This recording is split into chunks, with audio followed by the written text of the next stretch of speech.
শুধুমাত্র এই মন্ত্রটি 7 বার পাঠেই, 7 বার মন্ত্র পাঠেই মেয়ে ল্যাংটা হয়ে নিজে আপনার রুমে আসবো, আপনার সাথে মিলন করতে চলে আসবো, আপনার সাথে সহবাস করার জন্য সেই কাঙ্ক্ষিত নারী আপনার ঘরে আসবো।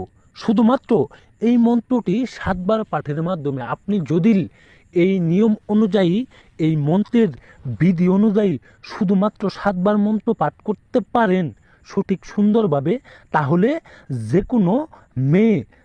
কোনো মেয়ে আপনার ভাবি হোক, আপনার বৌদি হোক, আপনার খালা হোক, আপনার আত্মীয় স্বজন, কিংবা আপনার প্রেমিকা, কিংবা আপনার ফ্যামিলির কোনো নারীকে আপনার ভালো লেগে থাকে, আপনার পছন্দ হয়ে থাকে, আপনার চোখে চোখ পড়ে গেছে, আপনার টার্গেটে সেই নারী পড়ে গেছে, আপনি তাকে বুক করতে চান, আপনি তাকে বশ করে আপনার সাথে মিলন করাইতে, আপনার সাথে মিলন করতে বাধ্য করতে চান, এমন একটা পাওয়ারফুল পাত্রটা শুধুমাত্র আমার বিশ্বাস করে একটা বার কাজ করবেন।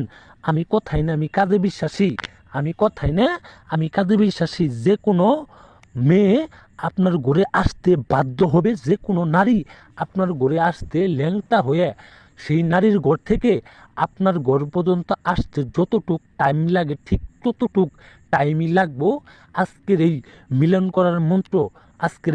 করার মন্ত্রটা শুধুমাত্র 7 বার পাঠ করবেন। আমি যেই নিয়মে বলে দিব, যেই বিধিগুলা, যেই নিয়মগুলো আপনাদের আমি শিখাই দিব, ঠিক সেই নিয়মেই কাজ করবেন। নারী দেখবেন পাখির মতো উড়াল দিয়ে আপনার ঘরে আইসা পড়ছে, পাখির মতো উড়াল দিয়ে আপনার ঘরে আইসা পড়ছে। আবার পাঠ করবেন, যখন আপনি 7 বার পাঠ করবেন, সেই কাঙ্ক্ষিত নারীর যৌবনে শরীরে তার বুদার ভিতরে জ্বালা উঠে পড়ব আপনার সাথে মিলন করার জন্য, আপনার সাথে সহবাস করার জন্য। সেই কাঙ্ক্ষিত নারী যেইভাবে হোক, যেইভাবে পারে আপনার ঘরে আইসা পড়ব, আপনার ঘরে আইসা কাপড় খুলে দিব।